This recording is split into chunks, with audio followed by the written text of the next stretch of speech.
క్రీస్తునందు ప్రియ సహోదరి సహోదరులారా, యేసు ప్రభు దగ్గరికి వచ్చేటువంటి వాళ్ళు ప్రయాసపడుతున్న భారం మోసుకుని పోతున్న సమస్త జనులారా నా యుద్ధకు రండి అని యేసు ప్రభు వారు పిలుస్తున్నాడు. ఎందుకు ఒక్కరిని పిలుస్తున్నాడా, అందరిని పిలుస్తున్నాడంటే యేసు ప్రభు వారు ఏ మాత్రము కూడా సందేహించట్లా, అందరినీ పిలుస్తున్నాడు. ఎందుకంటే సమస్త జనులు, ఎందుకంటే భూమి ఆకాశములు ఆయన కలుగు చేసిన వాడు కనుక అందరినీ రండి, నా యొద్దకు రండి, వస్తే మీకు విశ్రాంతిని కలుగు చేస్తానని ప్రభు వారు సెలవిస్తున్నాడు. ఈ రోజు చూడండి, చాలా మందికి అర్థం కాని విషయం ఏంటంటే యేసు ప్రభు వారు ఒక మతానికి దేవుడు, ఒక కులానికి దేవుడు, ఒక వర్గానికి దేవుడు అనుకుంటున్నారు, కానీ పొరపాటు పడుతున్నారు. యేసు ప్రభు వారు అంటున్నాడు, సమస్త జనులారా నా యొద్దకు రండి అంటున్నాడు. చాలా మంది చూడండి, ఆ రాజకీయ నాయకుల దగ్గరికి వెళ్ళినా లేకపోతే ఎవరి దగ్గరికైనా సహాయం చేయమని వెళ్తే చూద్దాంలేమా చేద్దాంలేమా అంటా ఉంటారు, కానీ యేసు ప్రభు వారు అలా అంటలేదు. ఏమంటున్నాడంటే, రండి, సహాయం చేయడానికి నేను సిద్ధంగా ఉన్నాను. హల్లెలూయా. ఎందుకనంటే ఆయన సాత్వికుడు, నేను సాత్వికుడను, దీన మనసు గలవాడను కనుక నా కాడి మీ మీద ఎత్తుకొని ఏం చేయాలంట. ఎందుకనంటే ఆయన కాడి తేలికను సులువుగాను ఉండదు కనుక ప్రియ సహోదరి సహోదరు, నా కాడి మీ మీద ఎత్తుకొని నా యుద్ధం నేర్చుకునండి. హల్లెలూయా. చాలా మంది నేర్చుకునే అనుభవం ఉండదు, ఎందుకంటే తెలుసుకోరు యేసు ప్రభువుని, తెలుసుకోవడమే నేర్చుకోవడం కనుక. కాబట్టి ప్రియ సహోదరి సహోదరులారా, మనం ఎప్పుడైతే యేసు ప్రభువుని తెలుసుకొని ఆయన గురించి నేర్చుకుంటామో మన భారాలన్నీ తేలికైపోతాయి, మన బాధలన్నీ. చూడండి, పిల్లవాడు మూట తీసుకుని వెళ్తున్నప్పుడు తండ్రి తీసుకొని, అయ్యా నువ్వు మొయ్యలేకపోతున్నప్పుడు కుమారుడా ఆ మూట నా మీద ఎత్తమైనప్పుడు తీసుకుని మోసుకుని వెళ్తుంటే ఆ కుమారుడు తేలిగ్గా నడుచుకుంటా ఉంటాడు, తండ్రి భారాన్ని మోసుకుని ఉంటాడు. అలాగే మనం మొయ్యలేని పాప భారాలన్నీ కూడా యేసు ప్రభు వారు 2000 సంవత్సరాల క్రితం ఈ లోకానికి వచ్చి ఆయనే యేసు ప్రభు వారే మన పాపాలన్నీ కడిగి వేసి మనలను పరిశుద్ధులుగా మార్చాడు, మనకు తేలిక చేస్తాడు. ఇక మనం దేవుని ఆరాధించడమే మన పని. కాబట్టి ప్రియ సహోదరి సహోదరులారా, మన జీవితంలో కావలసింది ఒకటే, యేసు ప్రభుని ఎరిగామా, యేసు ప్రభును మనం మారుమనసు పొందామా, మారుమనసు తగిన జీవితం జీవిస్తున్నామా, అంత మాత్రమే చూస్తాడు తప్ప మరొకటి ఎన్నడూ కూడా మీ పాపమును గుర్తు చేసుకుని ప్రభు చెప్పాడు. హల్లెలూయా. ఎందుకంటే ఆయన సిలువ మరణం మీద మన పాప రుణపత్రాలన్నీ కొట్టివేశాడు. కాబట్టి మనము దేవుణ్ణి ఆరాధించగలగాలి, దేవుణ్ణి స్తుతించగలగాలి. కాబట్టి ప్రియ సహోదరి సహోదరులు, చూడండి, ఒక వ్యక్తి యేసు ప్రభు దగ్గరికి వచ్చాడు. ఆయన ఎంతో భారం మోసుకుని వచ్చాడు. ఎటువంటి భారం మోసుకుని వచ్చాడంటే ఆయనకి కలిగినదంట కుష్టి వ్యాధి కలిగింది ఆయనకి.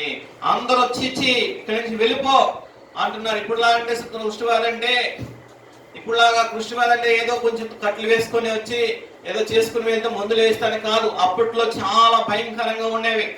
ఆయన ఆ వ్యక్తి వెళ్తుంటే ఆ వ్యక్తి ఏమన్నా పెద్ద తాటాకులు కట్టేవాళ్ళు. ఎందుకంటే ఆయన నడుచుకుంటూ వెళ్తుంటే పెద్ద శబ్దం వచ్చి ఆయన వస్తున్నాడు అన్నప్పుడు దూరంగా ఉండటానికి ఒకటి, ఆయన కారుతున్న రస్మి అంతా కూడా తుడుచుకుని వెళ్ళటానికి ఒక మట్ట లాంటి తాటిక మట్ట లేదా ఈతక మట్ట లాంటిది కట్టి ఆయన నడిపించినటువంటి వాళ్ళుగా ఉండేవాళ్ళు. అలాంటి ఘోరమైన స్థితిలో ఉన్నవాడిని ఒక వ్యక్తి యేసు ప్రభు దగ్గరికి వచ్చాడు. ఇదిగో కుష్టి వ్యాధి ఆయన యుద్ధకు వచ్చి ఆయనకు బ్రొక్కి, ప్రభువా నీకు ఇష్టమైతే నన్ను శుద్ధునిగా చేయమనగానే ఆయన చెయ్యి చాపి, నాకు ఇష్టమే, నువ్వు శుద్ధుని కమ్మని అతనితో చెప్పాను. తక్షణమే అతని కుష్టి రోగము అతనిని విడిచిపోయాను. హల్లెలూయా. ప్రియ సహోదరి సహోదరులారా, ఎప్పుడైతే ఎంతో ప్రయాసపడుతున్నాడు కుష్ఠరోగంతో అతడు, ఆ కుష్ఠరోగం పోగొట్టుకోవాలంటే ఇవ్వాలంటే మందులు వచ్చినాయి, లేకపోతే మదర్ తెరీసా లాంటి వాళ్ళు కొంచెం సహాయం చేసినటువంటి కొన్ని ఆశ్రయాలు పెట్టి కట్లు వేసి మందులు రాసి ఏదో రకంగా శుద్ధి చేసేవాడు చేస్తున్నారు. గాయాలకి మందు వేస్తున్నారు. కొంచెం కనికరం మానవత్వం వల్ల యేసుక్రీస్తు ప్రేమ తెలిసినాము కనుక ఆమె అలాంటి వాళ్ళు ఉన్నారు. అయితే ఒకప్పుడైతే అలాగ జరగలేదు. ఎందుకంటే చెప్పాను కదా, అతను వస్తుంటే పెద్ద తాటికి కట్టి ఆయన వెళ్తా ఉంటే ఓడ్చుకుంటూ వెళ్ళేది తాటికి, ఎందుకంటే ఆయన రస్యమంత కింద కారుతుంది. అటువంటి ప్రయాసం ఎంత దిక్కుమాలినటువంటి పరిస్థితిలో ఉన్నాడు చూడండి ఆ వ్యక్తి. అంతకన్నా దిక్కుమాల పరిస్థితిలో ఉన్నటువంటి మానవుల జీవితాల్లో యేసు ప్రభు వారు వచ్చాడు, ఈ లోకానికి వచ్చాడు.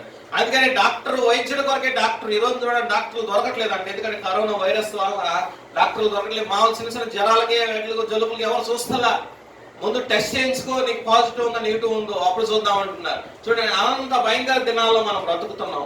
అయితే ప్రభు పైన మనం ఆధారపడితే, ప్రభు ఎద్దకు వస్తే, అందుకని అంటున్నాడు, ప్రయాసపడుతున్న సమస్త జనులారా నా ఎద్దకు రండి, నేను మీకు విశ్రాంతిని కలుగు చేస్తాను. నా కుష్టి వ్యాధి గలవాడు యేసు ప్రభుని, అయ్యా నీవు నన్ను శుద్ధుని, నీకు ఇష్టమైతే నన్ను శుద్ధుని చేయ్యా, నీకు ఇష్టమైతే నన్ను బాగు చేయ్యా, నీకు ఇష్టమైతే నన్ను ముట్టయ్యా, స్వస్థపరిచాయని యేసు ప్రభుని అడిగితే ఆయన ఏమంటున్నాడంటే, నాకు ఇష్టమే రా అని చేజాపి ఆయన ముట్టుకొని ఆయన శుద్ధుడు చేసి అతడు నేను నీతిమంతుడుగాను, లేకపోతే ఆయన పాపములన్నీ కూడా క్షమించి. ఎందుకంటే ఒకప్పుడు ఇలాగ ఉన్న వాళ్ళందరినీ పాపాత్ములు అనేటువంటి వాళ్ళు, పాపులు అనేవాళ్ళు. ఎందుకంటే యేసు ప్రభు రోగం వచ్చిందంటే పాపం చేయబట్టే అది రోగం వచ్చిందిరా అంట. ఇప్పుడు కూడా చాలా మంది అంటారు, ఏదో పాపం చేయబట్టే వాళ్ళ పిల్లలకి వాడికి రోగాలు ఉన్నాయిరా అంటారు. చూడండి, ఇప్పుడు సహోదరి సహోదరులారా, అందరూ పాపాత్ములనే కాదు, అసలు మనిషి నీతిమంతుడు లేడు, ఒక్కడు లేడని బైబిల్ గ్రంథం సెలవిస్తుంది.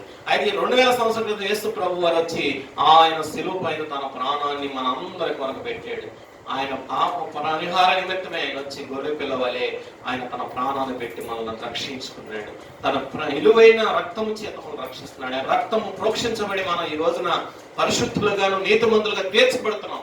మరింత నిశ్చయముగా మనము యేసుక్రీస్తు ద్వారానే రక్షణ పొందుతున్నాం కనుక ఆ యేసు ప్రభుని మనం నమ్ముకుందాం. ఆ యేసు ప్రభు దగ్గరికి మనం వద్దాం. మన ప్రయాస భారమంతయు ఆయన మీద వేద్దాం. ఆయనే మన సహాయం చేస్తాడు. మన రక్షకుడు ఆయన, మన విమోచకుడు ఆయన, మన సృష్టికర్త, మన దేవుడు, మన తండ్రి ఉన్నాడు కనుక ఆయన మన సహాయం చేయగలడు. కనుక ఇప్పుడే ఈ క్షణమే నువ్వు యేసు ప్రభుని నమ్ముకోకపోతే, ఈ క్షణమైన యేసయ్యా నువ్వు నాతో రాయా, నా దగ్గరికి రాయా, నువ్వు నిన్ను నమ్ముకుంటున్నాను ప్రభు, నాకు సహాయం చేయండి అయ్యా అంటే యేసు ప్రభు చేస్తాడు. చిన్నప్పుడు మా తల్లి గారు మా అందరూ పుట్టిన వారు చచ్చిపోతుంటే, యేసు ప్రభు అయ్యా ఇక బతికితే నా పిల్లలు ఎవరన్నా బ్రతికితే నీ పేరు పెట్టుకుంటాను, నా పిల్లల్ని బ్రతికించాయా, నేను నమ్ముకుంటాను అంది మా అమ్మగారు కనకమ్మ పేరు. ఆ యేసు ప్రభు నమ్ముకుంది. యేసు ప్రభు ఆయన సహాయం చేసింది. యేసు ప్రభు ఆయన ఆమెకు సహాయం చేశాడు. ఏం చేసి ఇదిగో ఆ మొదటి పుట్టిన పిల్లడు చనిపోతే తర్వాత నమ్ముకున్న తర్వాత వేరే మరమ్మ అని పట్టింది మా పెద్ద అక్క, తర్వాత మేరమ్మని, తర్వాత ఏసమ్మని, తర్వాత ప్రసాద్ అని, తర్వాత జోజిబాబు, నేను, తర్వాత యేసుబాబు అని, తర్వాత ఇంకో కుమారుడు. అట్లాగా ఎడమండుగురు కుమారులు, నలుగురు కుమారులు, నలుగురు కుమార్తెలు హాయిగా అందరూ బ్రతుకుతున్నాం. దేవుడి స్తోత్రం. నేను సేవ చేసుకున్న ప్రభువుని.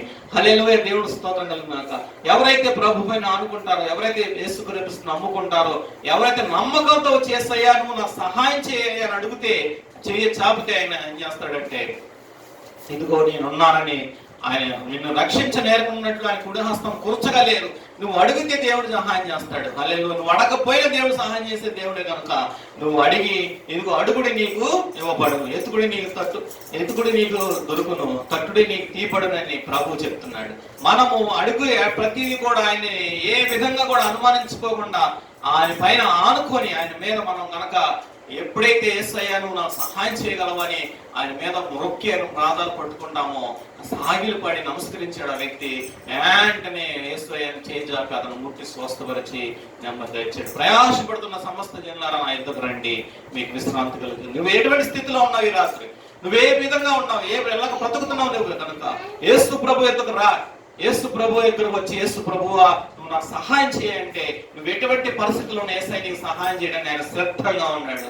కనుక ఏ బాధలో ఉన్నావో, ఏ వైరస్ కలిగి ఉన్నావో, ఏ యొక్క ఇబ్బంది కలిగి ఉన్నావో, ఏ ఇరుకులో ఉన్నావో, ఏ జ్వరంతో బాధపడుతున్నావో, ఏ యొక్క పరిస్థితిలో నీవు ఉన్నావో, పిల్లకి తల్లి లేకుండా ఎంత ఇబ్బంది నరకంగా వేదన పడుతున్నావో, ఒంటరివాడివై ఉన్నావో, యేసు దగ్గరికి రమ్మన్నప్పుడు యేసయ్య దగ్గరికి వస్తే నీకు సహాయం చేస్తానికి నా ప్రభు నీకు సిద్ధంగా ఉన్నాడు. నీ కొరకు నేను ప్రార్థన చేయబోతున్నాను. ప్రభువా ఎవరైతే ఈ మీద వింటున్నారో, ఈ వాక్యం వింటున్నారో వాళ్ళందరినీ కూడా ప్రభువా మీ చేతుల్లోకి తీసుకునే వాళ్ళు స్వస్థపరిచిన కుటుంబాల నెమ్మది, వాళ్ళ కుటుంబాల క్షేమం దయచేయమని యేసుక్రీస్తుని బట్టి అడుగుతున్నాం. షాలేం దర్శనం యొక్క ప్రార్థన యొక్క సహవాసం ద్వారా అనేక మందిని ప్రభువు నడిపిస్తున్నాడు. మీరు ఏ సంఘానికి వెళ్ళినటువంటి వాళ్ళైతే మీరు కూడా ఇదిగో కానూరు రామచంద్ర నగర్ లో యేసుక్రీస్తు ప్రార్థనా మందిరం ఉంది కనుక షాలేం చర్చి ఉంది, మీరు కూడా వచ్చి పాల్గొనండి. దేవుడు మిమ్మల్ని దీవించి ఆశ్రయించును గాక. ఆమేన్.